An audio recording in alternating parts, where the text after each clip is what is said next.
Yeah, so not going to get much sleep.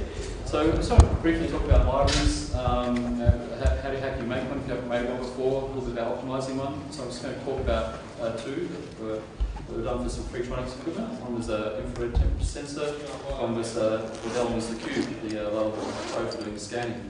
And so if you haven't come across libraries before, you've got to deal with how they're laid out. If you're not used to C++, quite often they're written using C++ classes, and they're dealing with interrupts and also low-level hardware, and of course you want your library to be frugal in terms of resources, the memory pins and so on. So just to talk a little bit about that.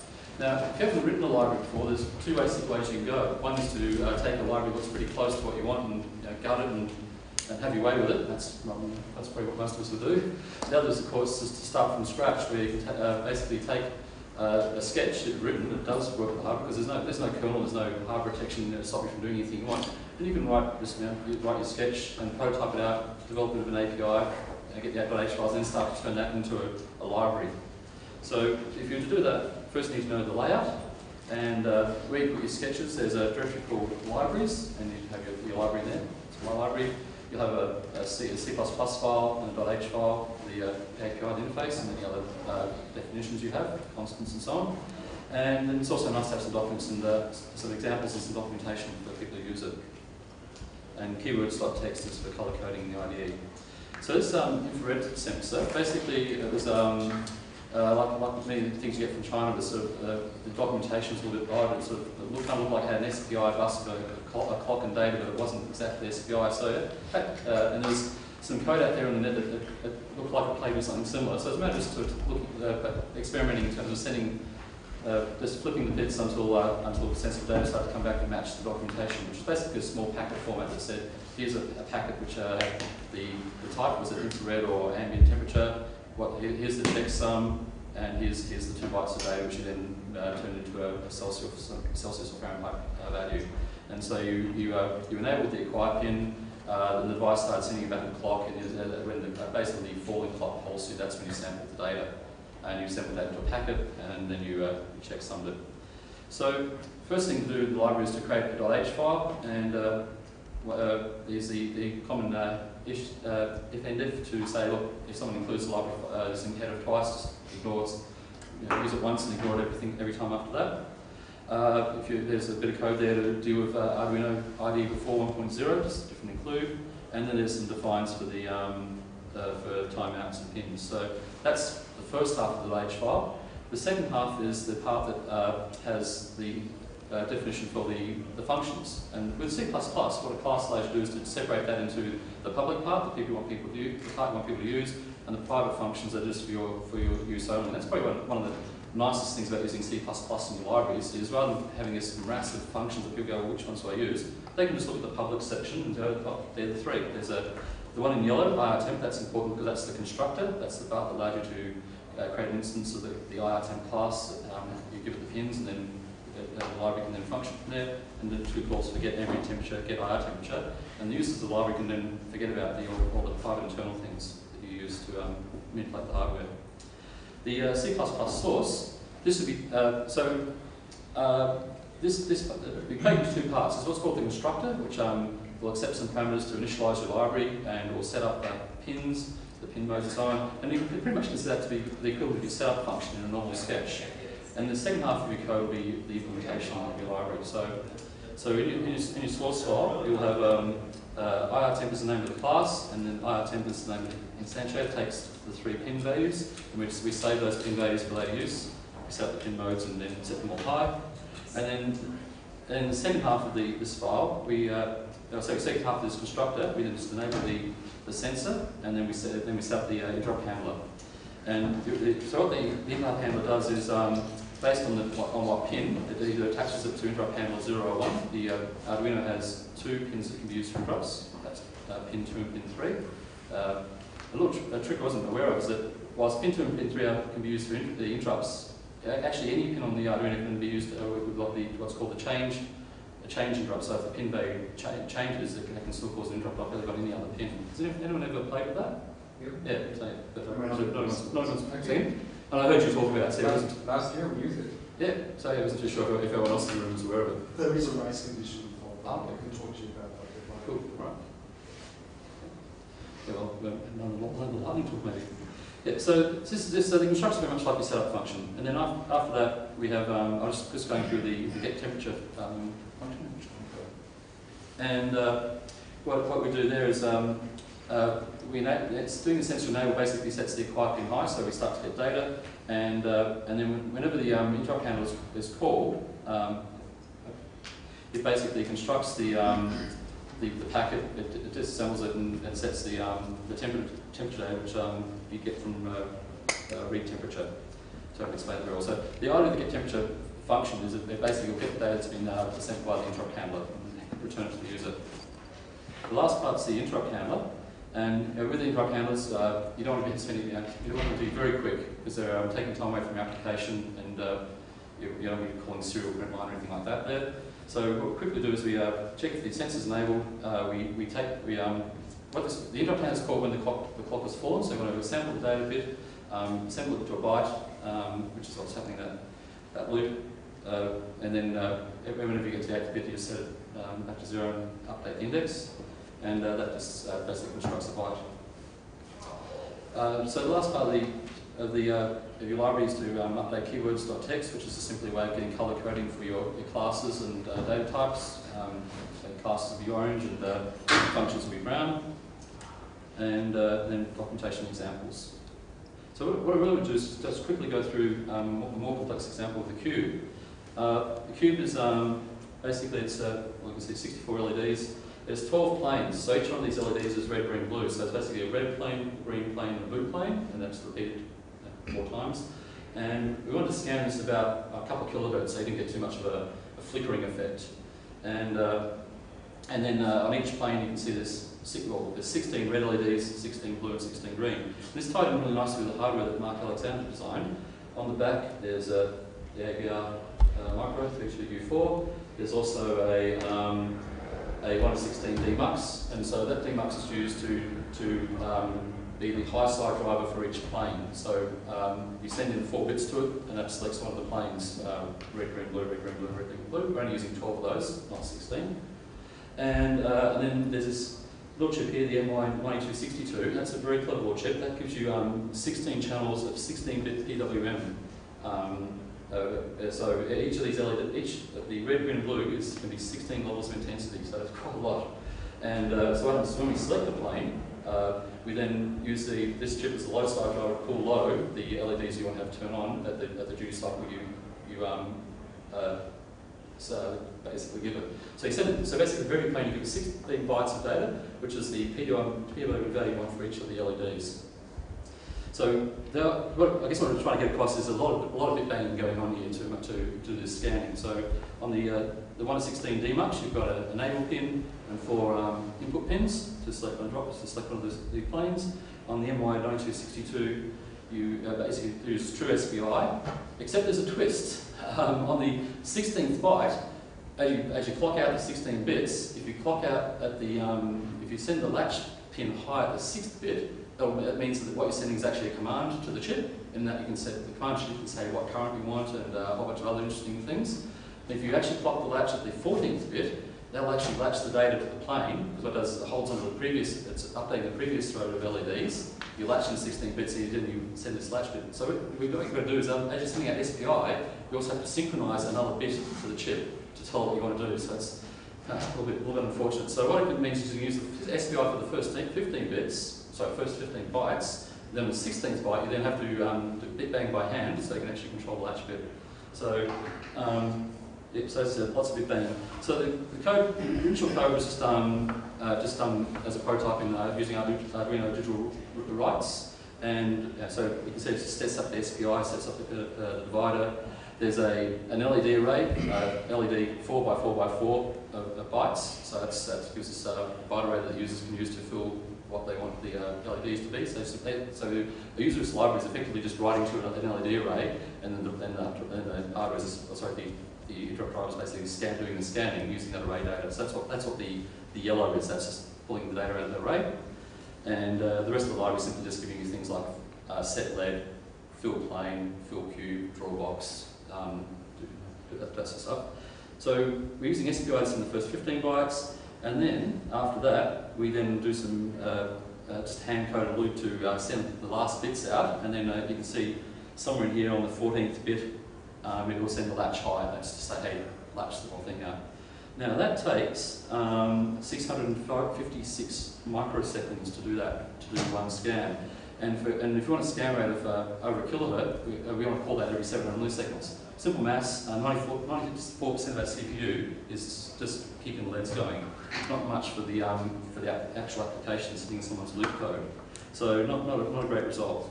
So I was talking to Mark about this, and the next thing I knew, he emailed me back and said, right, I've just simply gone and changed all your Arduino, all your prototype code into direct port manipulation.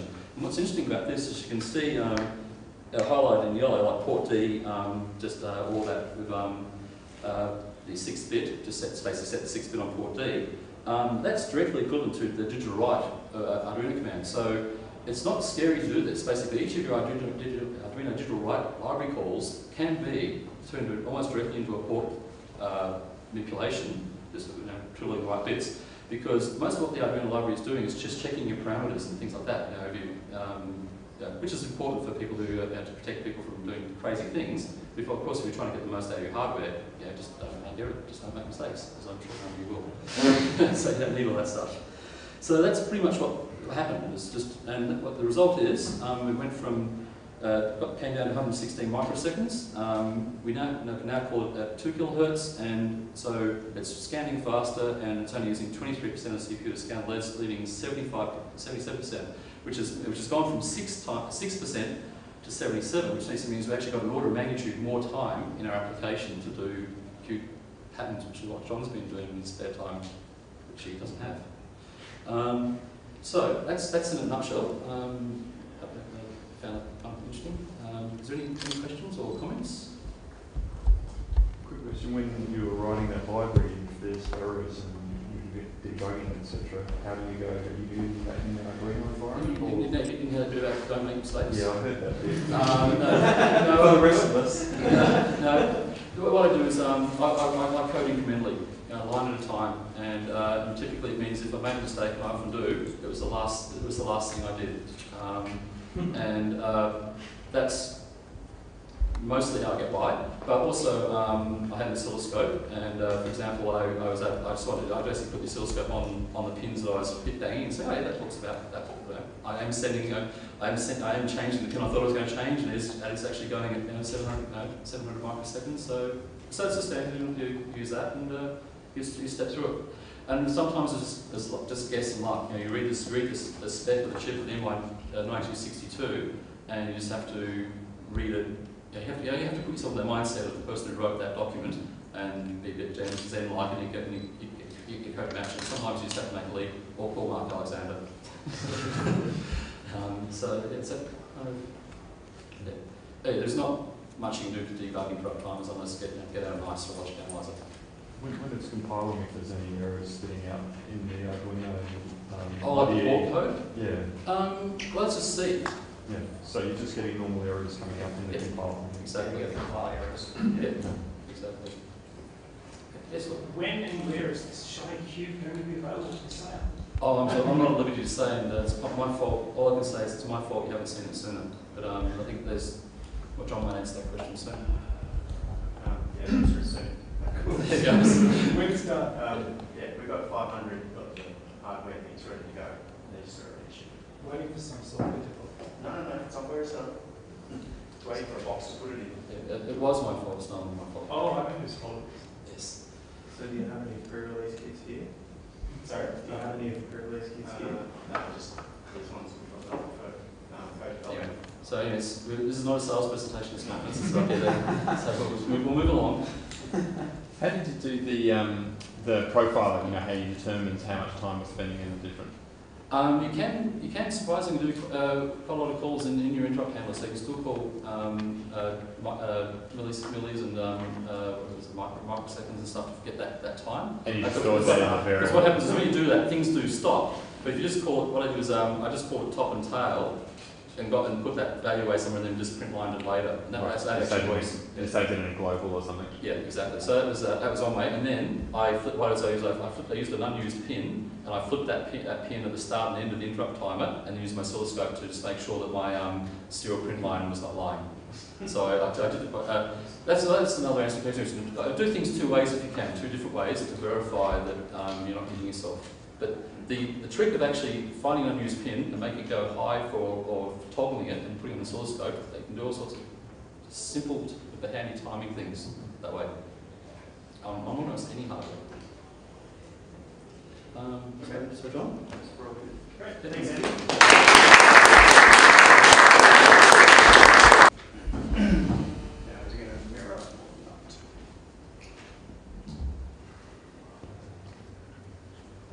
It is mirroring. Okay. Let's try something different. Okay, so everyone loves reading data sheets, right? It's it's one of those fun things. I just sit there and read them. Not really, but occasionally, if you're reading through the data sheet for an MCU, you'll come across intriguing little things. And this is something that I saw in the ATmega328 data sheet a little while ago. There is a note in there that says, when the reset disable fuse is programmed as pin functions as a normal I/O pin. So basically what this is saying is, by flipping a little flag inside the MCU, you can use your reset pin as if it's a GPIO. So if you're really, really desperate for I/O pins, you can use that. Now, I don't necessarily recommend that, but this is an example of some of the unusual things that you can do inside an MCU if you know which little bits to poke. And there are a whole lot of things that you can do by setting flags inside the MCU. So this is just a couple of examples. You can set the oscillator source. The oscillator source, clock divider, etc. are probably the most commonly used features. So you can control whether to use the internal oscillator, whether to use an external crystal or an external clock source and that sort of thing.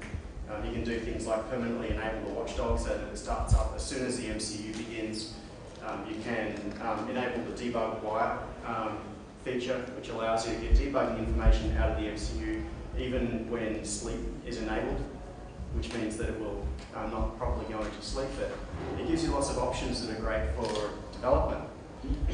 And other special MCU features, which is really what got me into this topic in the first place, because I ended up making a bit of a mistake, classic situation where a stuff up leads you to discover something interesting. And this is a board that I'm going to be talking about later in the week, the big yellow thing in the bottom left. And you'll see there is a chip just here, which is an ATmega2561, which is it's a slightly smaller version of the 2560 that's on the Arduino Mega. It's essentially the same core, but some of the I/O pins are missing, so it's just shrunk down if you need a physically smaller chip, but it runs functionally the same way. And I messed up the settings when I was installing the bootloader onto it. So when you are using the Arduino IDE combined with something like a USB ASP or an AVR ISP to load a bootloader, it's doing a whole bunch of stuff in the background, hiding the details from you. It's very easy to plug an Arduino into the computer using a programmer, hit burn bootloader, and it all just does it magically. What it's doing behind the scenes is using AVRDude to send the image of the firmware across and load it into the MCU. And in doing that, it adds a few flags, so it's setting boxes. And what I managed to do was mess up the flags. So I stuffed up the clock source and basically bricked the MCU. Now, this particular board, there are only two of them. Oops, there are only two of them in existence, and that is one of them. The other one is in the US. So when I bricked it, I sort of cried for a little while, and then started digging into ways that I could resurrect it. And I discovered that I could forcibly apply a clock signal to one of the crystal pins and get it kicked over again, but I didn't have a handy clock source. But I found in the ATmega328 datasheet that there is an option to flip a bit that forces it to drive the oscillator signal, so basically the 16 megahertz clock, out of one of its GPIOs. So that's what I did. So what you see there is the little blue wire is going from D8 on the Arduino, which is set to be buffered 16 megahertz output, which is connected to one of the crystal pins on the other board. So basically that big yellow board is acting as a slave, and its crystal, its clock is being supplied by the Arduino. So there are tricks that you can use like that that will get you out of trouble. Now, the way this is done is by setting fuses within the MCU. And on an AVR, there are usually 4 sets of fuses. So basically, each of these is a byte, so 8 fuse bits per fuse. So low fuses, high fuses, extended fuses, sounds like back in the DOS memory days, and lock fuses. And there is one thing that can really twist your brain once you start dealing with this. If we look back at our original example, you'll see it says reset pin. When reset disable fuse is programmed, and that's the critical bit there, when it says it's programmed, this pin functions as a normal I/O pin. Now when you're looking through the data sheets, what you'll find are tables like this, which list the settings of the bits, but for fuses, one means unprogrammed. Because conceptually, when you set a fuse, what you're doing is you're burning it, so it's like you're breaking the connection. It's a way to think of it. So when you see these tables that say, set it to 1111, that means actually do not set any of those bits. So you can get yourself really turned around. You've got to be really careful of the terminology. So when it said earlier, these bits are programmed, it means their value is 0. So that's what it comes down to. A burnt fuse is a value of 0, and 0 means that bit has been set. So the way to avoid this is whenever you're setting fuses, always set them as hex values, because that's unambiguous. Make sure you set it as an argument to AVRdo or whatever tool you're using, and then you know exactly what it is. But the thing is, so this is an example. If you turn on verbose mode in the IDE, you'll see this sort of thing click past as calling AVRdo. So in this particular case, it's setting lock, extended fuse, high fuse, and low fuse with those particular hex values. But the thing is, how do you get the hex values? There are a whole lot of features that are totally unrelated to each other that are set on these particular bits. So there are a number of really handy tools online. This particular site, Embedded Engineering, FuseCalc, has a tool that is awesome. I'll show it to you. I've got it, had it open somewhere.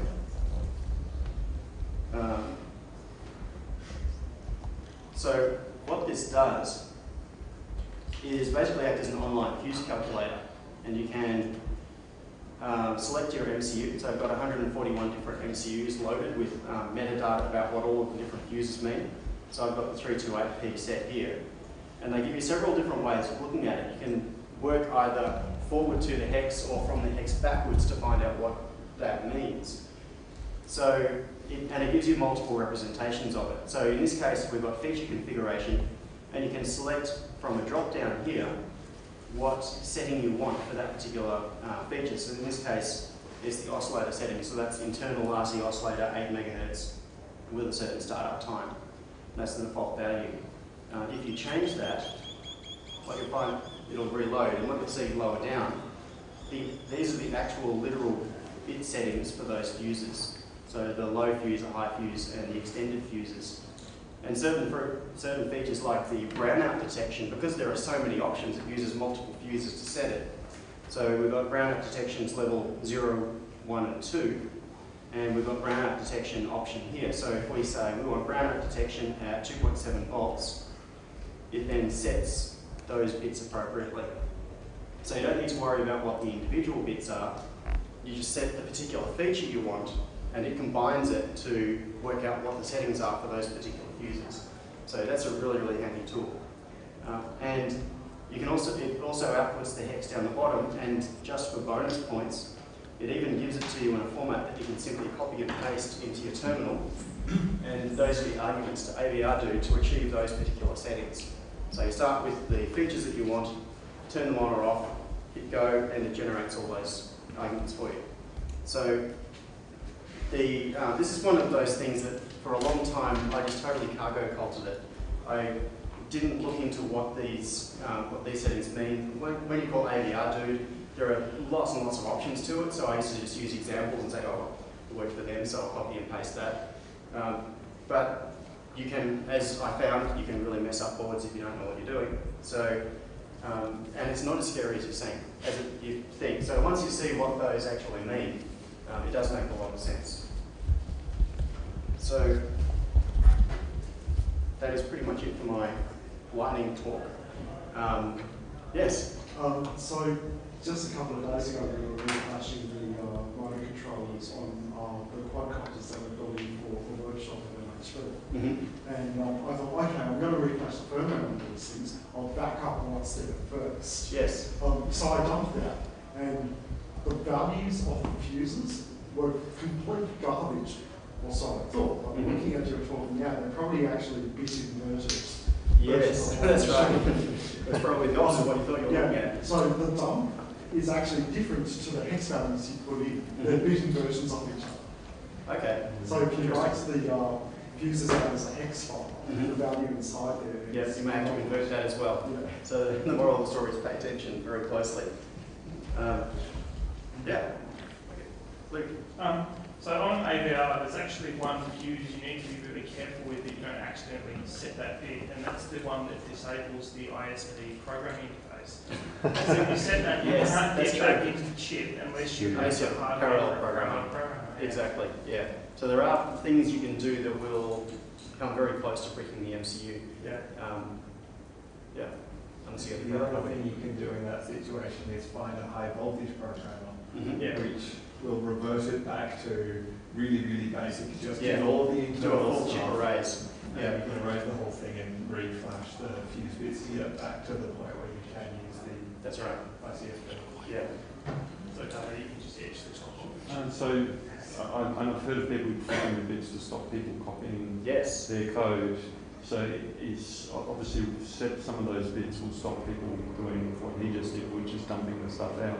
How That's right. good or how is it? Does it actually work? I guess. Does There it stop are- people yeah, copying code? And Us funny claim that. You can set multiple levels of protection. So that's what the lock bits do. And you can set levels for example, it's not just on or off.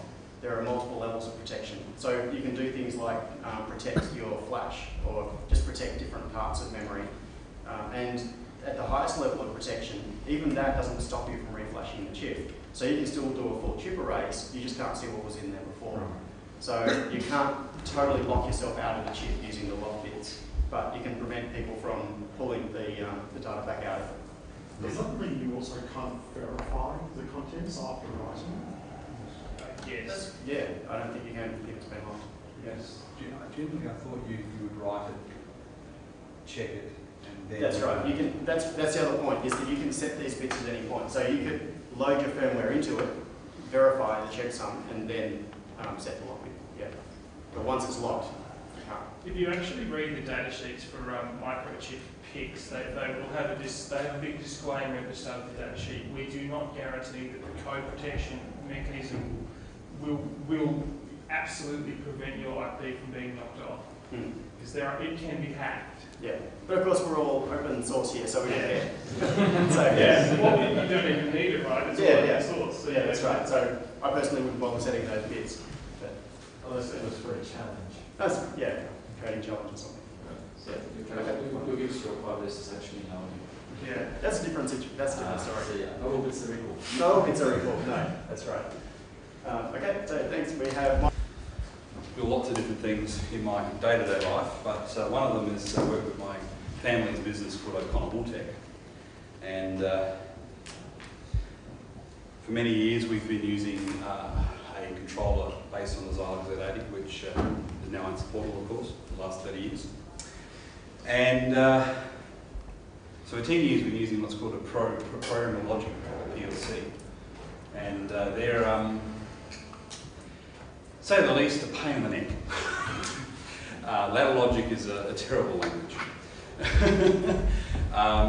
So, at about 10 years ago, we had a project to do quite a large machine that sorted bales of wool.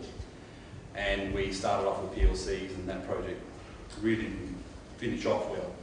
And so we redid this. Dan Shearer was involved, if you know the name, some might.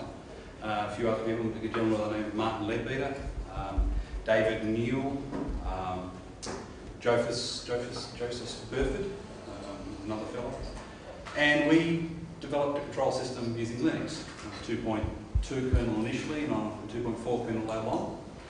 And that's still operational today. There's 3 of those machines in 3 different states. Then we went on with PLCs because unfortunately that project didn't end up with a generic system that could be used to write generic control programs. This last year it came up that we wouldn't be able to continue to support the old machines, and we decided we had to find a way of supporting the old machines and having something for the future. Now, past machines isn't fully implemented yet, but there's an old language that's sort of basic and assembly mixed together that then gets compiled onto the Z80, which we're going to eventually emulate. But the result of this work was a program we call Clockwork. It's a interpreted control language based on events and states. And we use for the industrial control project, so we use a standard, open standard called EtherCAT, which is of course too expensive for you and I for our own little projects at home or in some environment where we're not making huge amounts of money on it.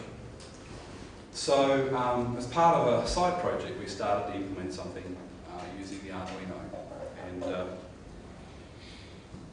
the result of that is still an ongoing project, but the end result is we now are very close to having a generic Arduino program that allows us to access the inputs and outputs, allows us to have all pins as PWMs by having an interrupt control system, and we'll be able to access eventually the analog ins and the SPI and the I2C. And we're using a protocol to do that called MQTT, which is a protocol that came out of IBM as part of the Internet of Things type of work. And I actually came across it because of Jonathan Ox's comment about it in a video podcast that he did. So I thought it was rather interesting. What I thought we'd try to start with is just a demonstration of the language, and then hopefully, I don't think this is actually going to work from the point of view of actual connection. We didn't know about this, doing this talk until Thursday. That was done on Friday. Another part of it was done at 4 o'clock in the morning, and unfortunately I didn't give Martin the other part of another Ethernet module, so the Ether Shield, Ether Mega or an Ether 10. So he hasn't been able to test the Ethernet side of his code since that point. So we'll try, but I don't think it's going to work. So the we need to make this bigger so people can see it. Is that big enough? Yeah. We might make it a little bigger. Right. So I've written a cylinder program. So the name or the class of machine is called cylinder, and it's a machine. And it takes, these are all our convention, so you could use whatever you liked. I for inputs, O for outputs. It takes an input for being up, an input for down, an output to go up, an output to go down. It then has 4 states. It's extending, or extended. It's retracting, or it's retracted. And then it has commands, which you can send an up, and it will set the up on, which is just there, right? Or in the opposite direction. And then when it enters extended, here, it turns the up off, and if it enters the retracted, it turns the retracted off. So it's a very simple machine to demonstrate this cylinder here. This cylinder has cylinder here, 2 what's called a proximity, which are metal sensors. That ring just there is a sensor or a piece of metal these sensors will detect, and the thing will move from there to there, and the inputs will turn on and off. Unfortunately, we can't exactly show that. And then you also have underneath here, unfortunately we used an old piece of crap from 10 years ago to drive this, and you give it a bit of a knock and it just falls apart. It's a Festo product, and they didn't do a very good job with that particular one. I'm sure they do better nowadays. And so that air cylinder is there. So what I can do is if I power this up, it is powered up, and I take a wire, I can supply a signal at 5 volts to here. And it moves. Say jumps. It's all old gear, right? And so that moves. So, as you can see here, we have that. Now what you have to do then is, of course, you have to instantiate that. So that's the next part of it.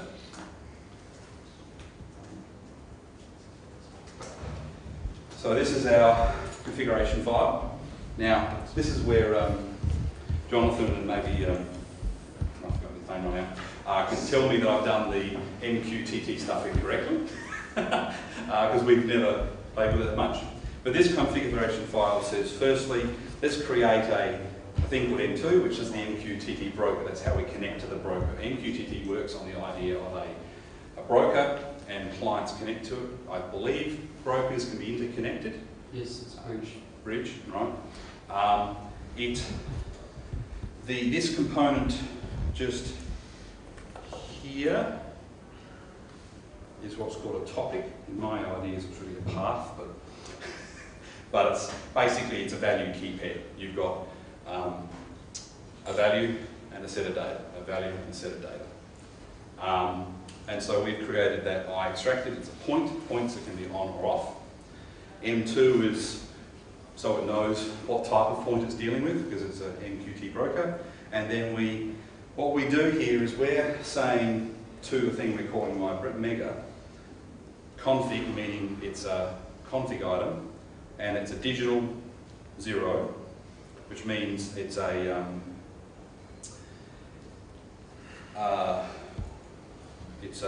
input. And what happens when this device wakes up, it gets its configuration for EEPROM or DHCP if that was enabled, and they have this idea of filtering in the broker. You can say mymega/config /dig plus /plus, and that will actually give you back all the messages that are in that config section, and that allows us to configure each one of the pins on this mega as different types. And so you can see further down that I have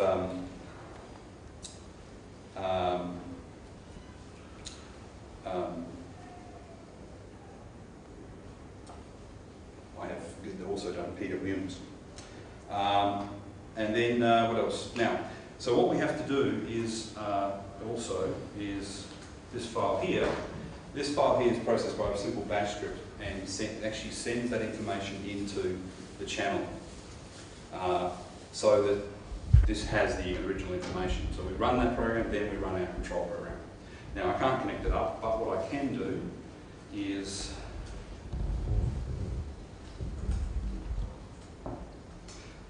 so the program overall platform is called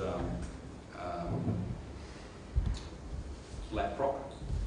It's on GitHub under github.com/Laproc.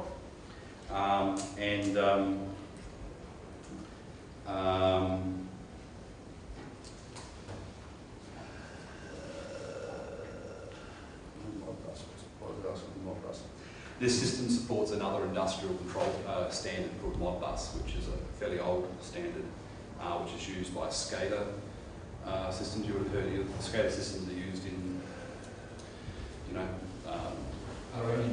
exactly. Yeah, it's used in many things as the way of reporting and configuring and monitoring and all these sorts of things.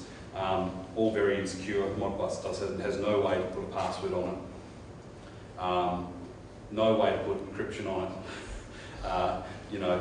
It's a very trusting protocol. I'm using it for my utility. Yes.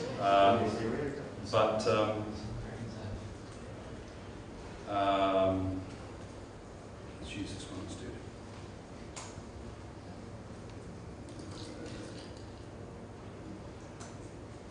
Right. So that ran itself up, and if I go to, where am I? Go here. We have a website on the system. that's a very early version of a monitoring page just for people to see what's going on. Let's break this page out so you can see it.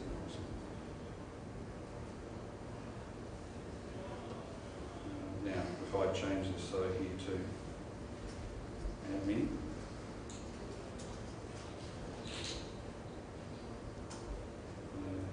PHP.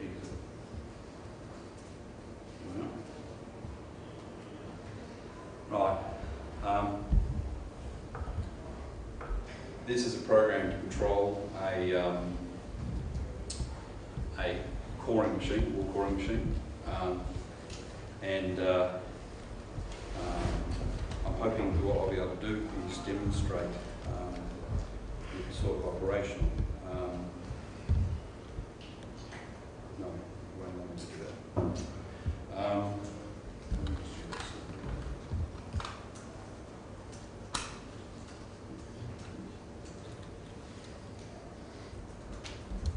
There might be a few more people coming in, but hopefully that won't interrupt us too much. So everybody put your hands together for Ricky. Hi, so today my talk is about Arduino and Shenzhen, and this is me, Ricky Antiadam. So the reason I'm here is because it's an Arduino Miniconf, and I'm a co-founder of Hackerspace in Shanghai, the first one in China. And because of that, obviously, like most Hackerspace, we get lots of Arduino project. I'm also Lofilo, a co-founder, so there's a talk on Thursday about Lofilo. So it's a platform that combines ARM and FPGA to do robotics. If you're interested in that, you can come to that other talk. And right now, I'm consulting for a company called TradeSpark, which connects buyers in the US with suppliers in China. So that's my information. And just for your information, so the StinkyBat is actually a website that an engineer, stinkybat.com, that one of our members built. And it gives you like aliases, word aliases to URL. So it's hackerspaces. So who doesn't know what a hackerspace is? Everyone knows, right? So I don't need to say there's a lot of them. We're the first one. We have 40 events per year, hundreds of attendees, lots of paying members and staff members that are actively involved. So this I have to say sometimes because some people don't understand hackerspaces, so they think it's a company, especially in Shanghai. Like people come to our space and they're like, okay, so I have this commercial project, can you do it? And we have to tell them, well, it's all volunteers, right? So it's kind of difficult to get people to do it. So yeah, most members have day jobs. And so we do all sorts of stuff. So we're open to any kind of activity. And we reach out both to the local Chinese community and the international community, which is pretty huge in Shanghai. It's one of the city, probably the city that has the largest expat community. So we do Wednesday open talk, workshops, different things like that. The most important, of course, is the Wednesday open house. So we let everyone come, and that's the most popular event. And we do talks from Arduino to processing to art, digital art, and it brings a lot of people in. So we have lots of workshops. The most popular recently 3D printers. We've done workshops to assemble 3D printers, and also we have the Yaya from Israel, the guy in the red shirt in the second picture, who came to assemble robots. So his idea is to build robots, have compassion toward robots, so seeing what robots, from an emotional standpoint, do. So the hackerspace was started in 2010, at autumn 2010, and I actually met the original founder, David Lee, at Bar Camp. And this is like the t-shirt from Bar Camp, October 2010. And at that time, so we had like a little space that we rented, and we did Arduino project. And we started, and this is my first, the picture is my first Arduino program. So the blinker LED. So that was, we took a picture, souvenir. And we started doing workshops and building robots. So for myself, my first project was building this autonomous robot. So using Arduino and infrared sensors to transform an RC car from remote control to autonomous. So that was my first project. So really exciting. It was my first time just acting on hardware stuff because my background is as a software engineer. So So I was really excited about that, and I really got into it. And then I started thinking, okay, more complicated stuff like combining Arduino with CPLD because the Arduino is very good at decision, the control stuff, but CPLD would be very good at very fast sampling or processing of data, right? And we'll see that later. So if you come to LaFilo talk, LaFilo is kind of, a larger iteration of that, where we replace the microcontroller by our ARM CPU and the CPLD by FPGA, right? So we sell kits, and we participate in the Great Global Hackerspace Challenge. Maybe some of you have been in Hackerspace that have participated into it, but it was a competition with a whole bunch of hackerspace coming together to compete. And so I did this project where I wanted to build a telepresence robot, where the robot could move around, and we would use the face would be pad. And this is a like iPad clone, somewhat, that like ripped open and it running Android. So that's what we use, right? And having Flash, and then have that controlled by our Android, but also, so having the communication between Android and the Arduino microcontroller, so they could drive it from that. Okay, so some of the projects, so we do get lots of people, and so the kind of picture on the left, which is all fuzzy, is Mika. And Mika has been building, so Mika has a background as a designer, but he's been getting into electronics. And so this is kind of one of his first prototype work. And you can see the soldering is not exactly, instead of doing a PCB, he's like actually use a solder to get all the points together, right? So that was his first iteration. But it's because it's just like getting started in electronics. And later on, he's actually worked out the PCB. So started doing nicer stuff. And so this is kind of the end result of the project. I'll need to switch to visualizer. And so he's doing these cool little blinky parts. So numbers actually like this, right? And it's really nice because it's something he gives actually just to his friend. And it's just like a kind of a gift that has like meaning to it, right? So that's it. I don't know if it's such a good idea to switch between laptop and okay. So presentation is back. And so on the robotics side, we've started doing a swarm robot team. And one of the first projects we pitched for is doing soccer bots, or football bots, I guess, if you're. And so that was for UEFA 12. So an advertising agency come to us and said that can we get a project to do to attract people to a shopping space. And so we did this. We wanted to use a swarm robot base and add like little characters on top of it and have them play soccer together. But that was like really, really perhaps too ambitious a project because we realized like developing the swarm robot platform. I'm supposed to have a picture of the swarm robot team. I don't have, sorry. Is that it would take a lot of iteration to actually get to a point where we could have a functional robot. So this is actually the set of the family of swarm robot we've built. And I think the lower one is the one that we entered into the upfront competition. The idea of the upfront competition was to build a low-cost robot, as low cost as possible, so that people in Africa could use them as to learn robotics. And we actually won second place. So first place was Harvard with Kilobot, and the third place was MIT. But I think actually we should have finished in first place because they are selling the Kilobot, Harvard is selling the Kilobot for 1,300 for 10 units, or 1,300 US.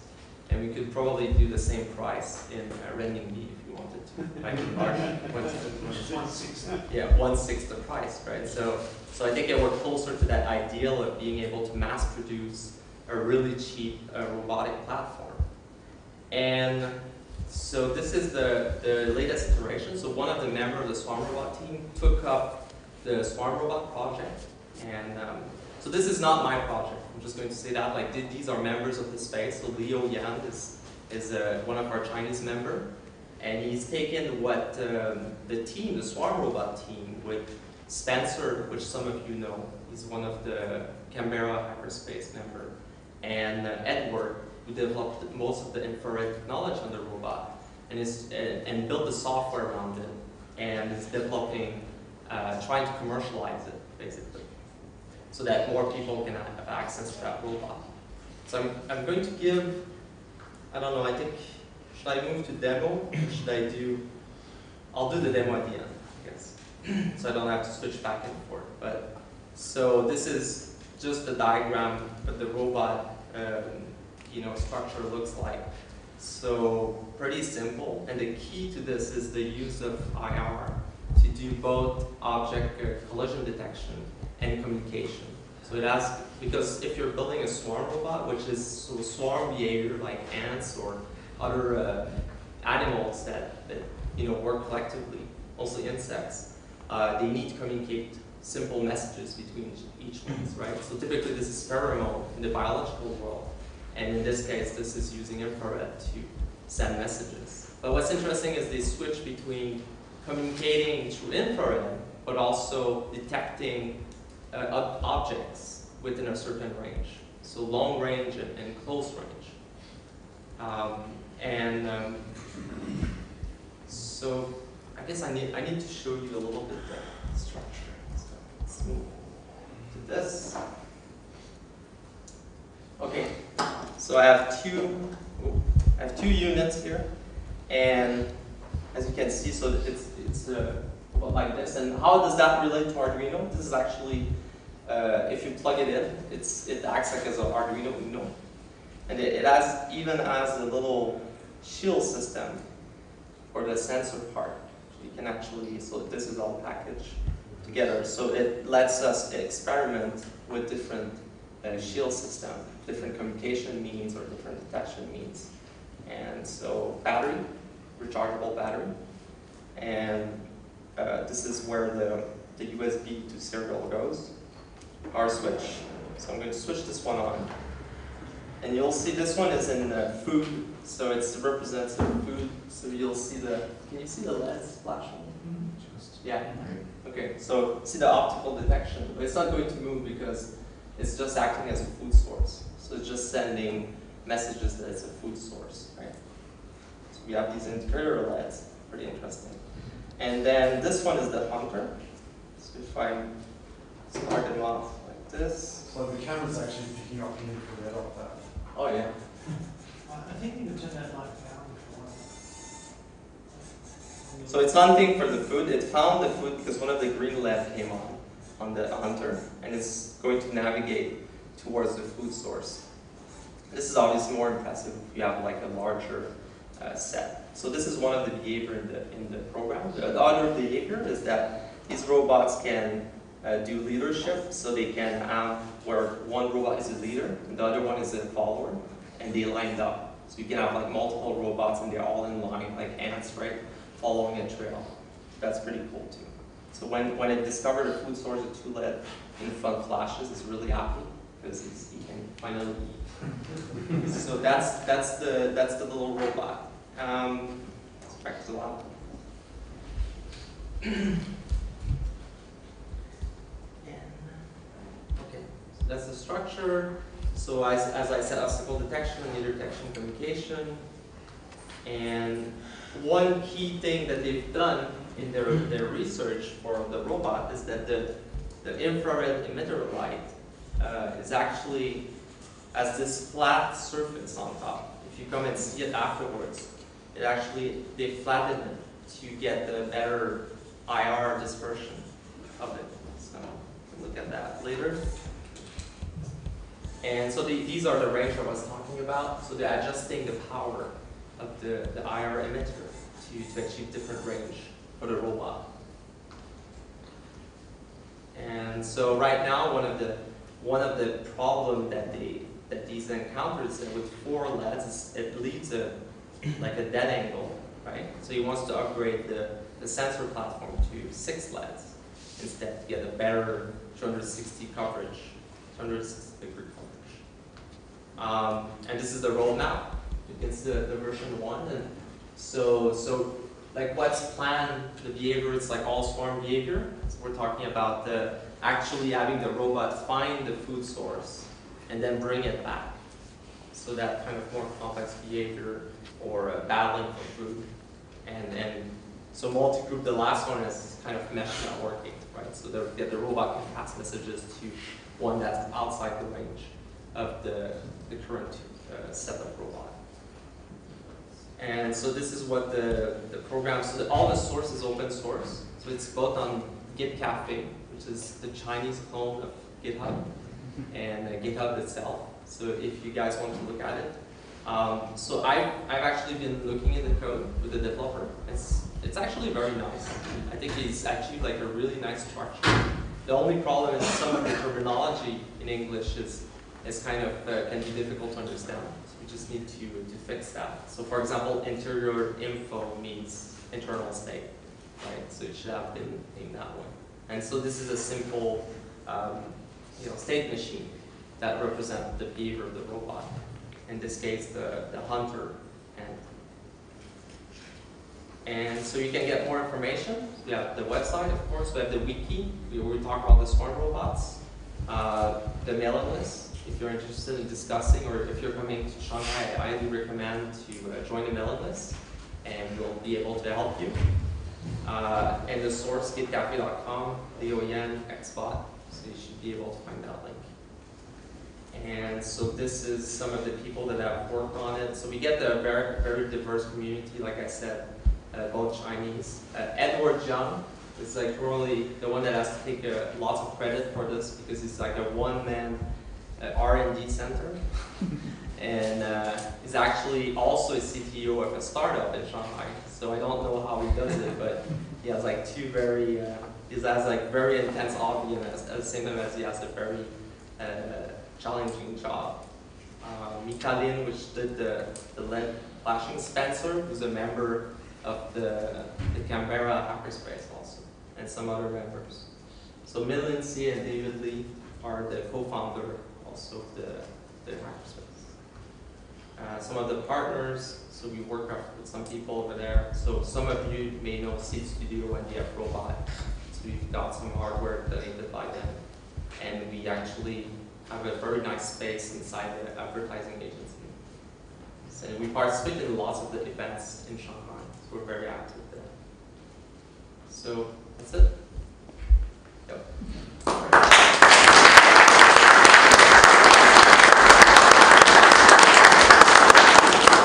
Actually right on time, right? Yep. So no time for questions. Yeah, anybody got any quick questions for Ricky? Yep. How many people do you have in your space? So we actually peaked at 70 paid members, but we haven't been that good at enforcing like renewals and stuff like that. So we really we have a really good chunk of people. I think we haven't like reached the point where there's too many people, but we're getting there at some point. See the swarm bots on Miniconf. Yeah. Swarm robot, a little cute swarm robot. Hey, you haven't paid. Please pay. Other questions? Yes? I was just going to make a comment really. I was in Shanghai in late May last year, and you guys were just really starting the swarm robots, and you said the prototype. And right. The prototype was nothing like what you have there. No. And you guys were all just coming together in the meetings, you had all this energy, and you were going in meeting rooms and doing whiteboards, and it was like you were running like a real company. It was like watching you all doing enthusiasm and energy. It was amazing to see like what it's like now. It's absolutely. Like, that's a company in like 7 months. I mean, I think also the credit, like Spencer, as to take a lot of credit, just the organization of getting to the Afron competition was a really challenging task. And so he's put a lots of time, like just preparing the documentation, submitting it, and getting to that professional level where we're able to compete with some of the top universities doing research in swarm robotics, right? So it's quite exciting to see that from obvious. Good questions? I guess you can talk to me after the talk. And now I guess I have a video to show, from the next presenter. This is presenting against. Oh, sorry. This is for a live talk, is it? Yeah, no, it's of course. Okay, so I'll leave it on this slide. Thanks. Just while he's plugging in, I just mentioned that the Hack CNC project that has been assembled came about in a very similar way to what we're here. I'm Alistair De Silva. I was one of the founders of the local Canberra hackerspace, Make Hack Void. Got quite a few friendly faces in the audience, so thanks for coming, guys. So I'm going to talk today a little bit about MHBlib, which is a runtime library for Arduinos and other API-based platforms. Before I do that, I just thought I'd show you this little robot which I hacked together over Christmas. Someone had given us a nightlight and I thought it was a bit boring. So this is being run from an MHB board, which is an Arduino clone we've put together in order to teach people how to solder. And it also has a little Bluetooth dongle from China on it, which is dirt cheap, and it allows me to talk to it from my phone, so I can make it do stuff. Let's see if I can bring the app. This was also my first attempt at writing an Android app, so that was kind of nice. I managed to get my head around the API without too much trouble. Usability of my app, on the other hand, kind of sucks. So I can ask it to fade. That's kind of nice. I can change colours of different parts of it. I can change its leg. Did this leg change? Yes, there's too much internal reflections in there to give it a really nice colour. But when you're done kind of being bored with playing around with that, you can just ask it to colour cycle. Do that there. So I'll just leave that running now and continue with the talk. As I said, I'm going to talk about MHBlib. MHBlib is a runtime library. It can run on Arduinos and other API platforms. I started off with Arduino, but I found the IDE was quite restrictive. So the first thing I did was went looking for how to use a real IDE with it. I came across a plugin for Eclipse called AVRGCC. Not a real idea either. Thank you. As I kind of progressed with that, I realised that I could just write code straight for AVRC, which is the C library that the Arduino runtime sits on top of. One of the things that I've noticed in the Arduino ecosystem is that when people go to do something and they can't achieve it with the runtime, they jump straight to writing raw register access, for example, to do direct digital I/O at a speed that isn't insanely slow. And so one of the things that I set out to achieve with MHB was to provide a pretty interface to the hardware that's somewhat abstracted but can still perform reasonably well. As you can see, it is kind of aimed at a more experienced developer. It's not really targeted at the absolute, I've never written any code in my life before. However, having said that, over the Christmas break, I was able to get my wife to start hacking on that thing, so it's not disastrously complex. That changed, that did not change. I have to change slides in old school now. Okay, there we go. So, why not Arduino? Well, the Arduino is great for people who are unfamiliar with software development. However, its attempts at simplicity come at the cost of less control for the user. So, for example, you can do timing using the release function, but as soon as you actually want to take control of the timers, it becomes extremely difficult. You need to start installing third-party libraries and they're all hard-coded, and it just turns into a horrible mess. Large chunks of RAM are set aside for buffers. So, for example, the serial ports have buffers, and even if you're not using the serial class, or if you're using an Arduino Mega, and it's got 4 serial ports on it, and you're only using one, each of those other serial ports is going to reserve a chunk of RAM for itself. Large amounts of memory are set aside for lookup tables, which is how it does its GPIO. So internally in the Arduino runtime, every time you say, I want to toggle this pin, it's going to go off behind the scenes, look it up in the table to find out the hardware addresses of those pins, and then make the appropriate change. There's a few other things here, but I'm not really going to run on with that because this isn't really about Arduino batching. So, let's go to the next slide. So design philosophies for MHB. So one of the key philosophies that we've been following with MHB is to design for the architecture. You're running an 8-bit microcontroller. Don't try to do things in a wasteful manner. So I noticed a lot of things in the Arduino runtime tend to default to using ints, which are a 16-bit integer. That takes way more than the one instruction it takes to manipulate an 8-bit integer on that platform, and if you don't need it, don't use it. We favour efficiency over simplicity within MHB, which means that internally our code can look quite messy, but it runs really fast.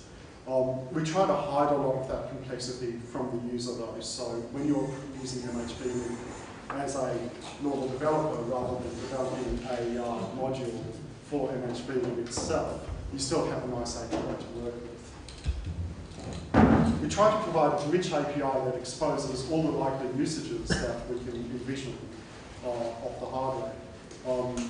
So, for example, with our timers, we allow people to do input capture, we allow people to do timing, generate triggers from the timers, and a whole bunch of other things, as opposed to sitting and polling the millisecond timer in the Arduino runtime.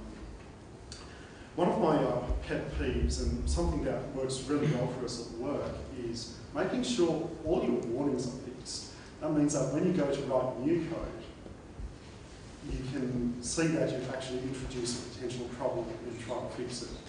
You can't get 100% of the way there. There's a few bugs in GCC, which means that some warnings may or may not come out, depending on which version you've got. But on the whole, MHB, we try to maintain it in a fairly clean manner. I spoke before about using the appropriate data types, such as 8-bit ints versus 16 and 32 bits. We also try to use strict typing through the library. Now what that means is that instead of just using an integer for a particular value, we'll actually bind that to, say, a data type of count or size. And what that means is that if you make a call and you accidentally pass a count instead of a size, the compiler will give you a warning, and it will save you a hell of a lot of grief later on when you're trying to debug your program. There's a few other bits and pieces that we're doing within MHB. It's mostly C++ specific stuff, so I won't go too much detail about there.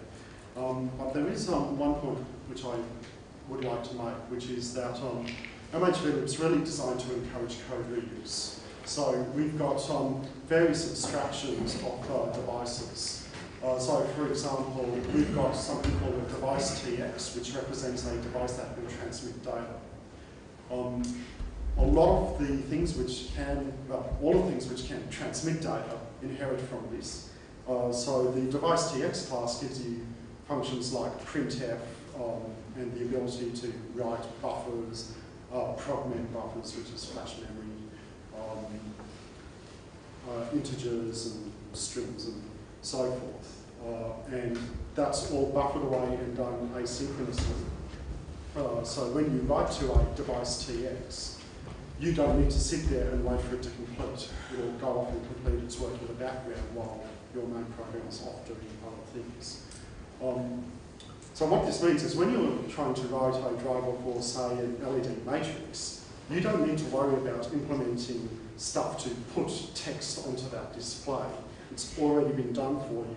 You just need to worry about the low-level drivers to put a pixel from one buffer and out onto the display. Another thing that we're doing is we've moved to an event-driven model. So what that means is instead of having a main root that constantly polls the state of various devices, it instead waits for an event to happen, and when that event occurs, it will go off and do whatever it needs to do.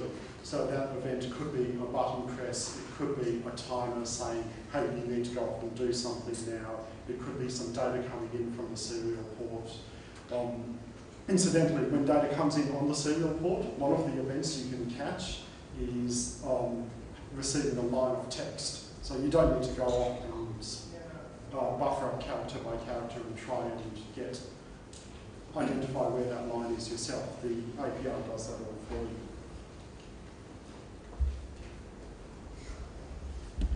So what do you win from MHV? So the first thing is smaller memory and flash footprint. Typically, an MHV program will use about half the amount of flash that an Arduino program will use.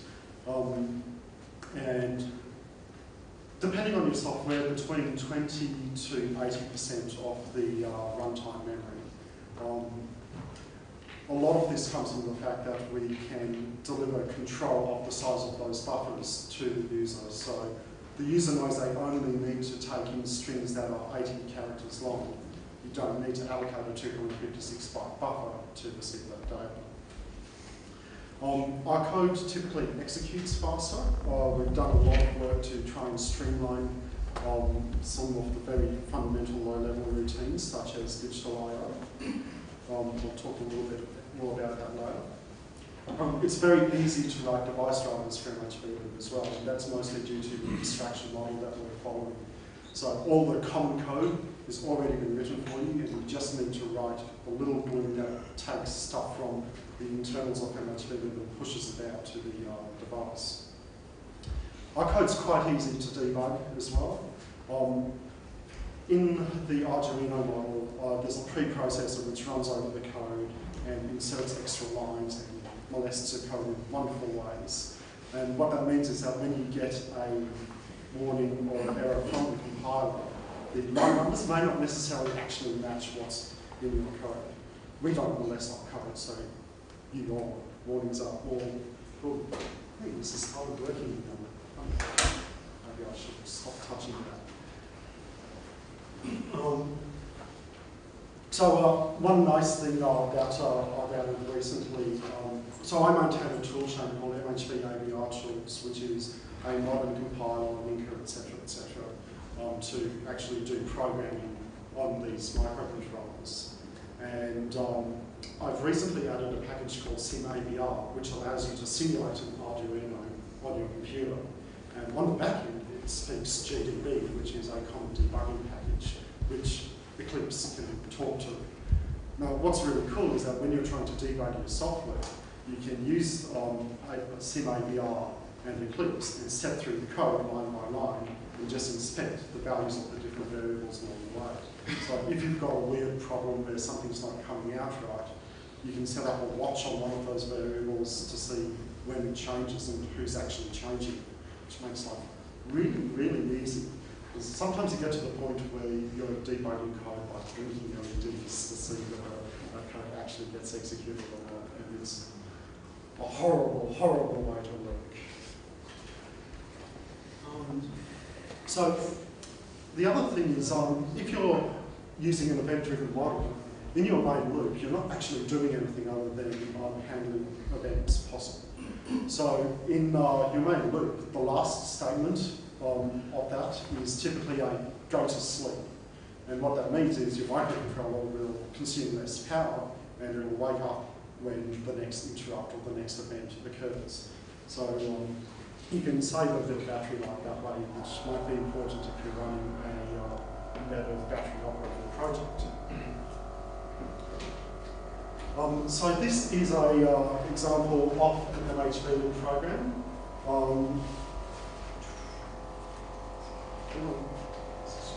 Yes. Okay. Can you guys read that okay? Yeah. Cool. Okay. So this is basically the I/O header. There's a lot of internals of MHV hidden in there. You don't need to worry about that too much. These two lines here are pulling in some libraries from ABR-libc that provide some low-level access. I typically don't bother implementing stuff in MHV if it's already been implemented in ABR-libc, mostly because their implementations are pretty damn tight. So this is a new feature that's being done in the development version of MHP. So I'm not actually a C++ programmer, and every time I learn something new, I go and implement it, as long as it actually makes sense and makes the code more readable. So all the old versions of MHP had MHP underscore prefixes on all of our functions, but now that gets cleaned up because we're using namespaces. So basically this program goes and disables all the peripherals we don't care about, at which point you would then go and enable the ones you do, but we don't care about any right now. We set the pin B5, which is the Arduino pin 13, to on, to output, and then we just busy loop around here. Kind of a naive, dumb way of blinking an LED, but it works and it's quick to demonstrate. So that's kind of what the library feels like. Yes? Cycles. Okay, so set output and pin on and pin off are all 2 cycles, single instruction. There is a way to get it to 1 cycle, but you need to black the entire port, not just a single bit. Which is better from the Arduino, just at 53 cycles. Yeah, 55 the last time I checked, but maybe they've made some improvements since. Okay, so what's going on? Okay, can you guys actually read that? Yes. Okay, good. So what we've got is a Perl script which goes and generates the MHP lib headers based on the AVI-libc headers. These are all hardware addresses, you don't need to worry about that. We've got this macro here which defines what the actual hardware addresses are that represent a pin. You don't need to worry about that. This is coming from AVI-libc. It basically says we set this bit to this byte. You don't need to worry about that either. This is wrong. This is actually from the old version of MHP. I was updating my slides last night and missed that. But basically what it says is when you've got a pin declaration and you've called pin on, go and set that particular bit in that particular register, and then the hardware takes care of the rest. So that compiles down to 1 instruction, 2 clock cycles. And that's what the disassembly looks like.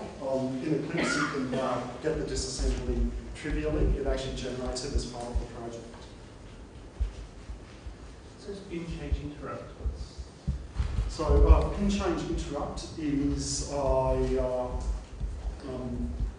it allows you to track when a pin state changes. So if someone's pushing data in, then you can trigger based on that.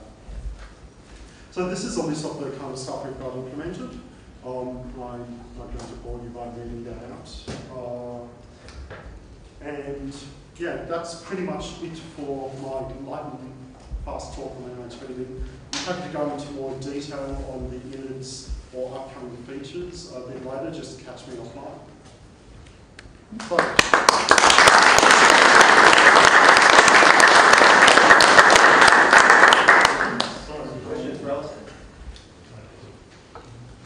Yes. Obviously, it's a very different animal from Arduino. It doesn't really make sense to compare it to Arduino because the intention is very different.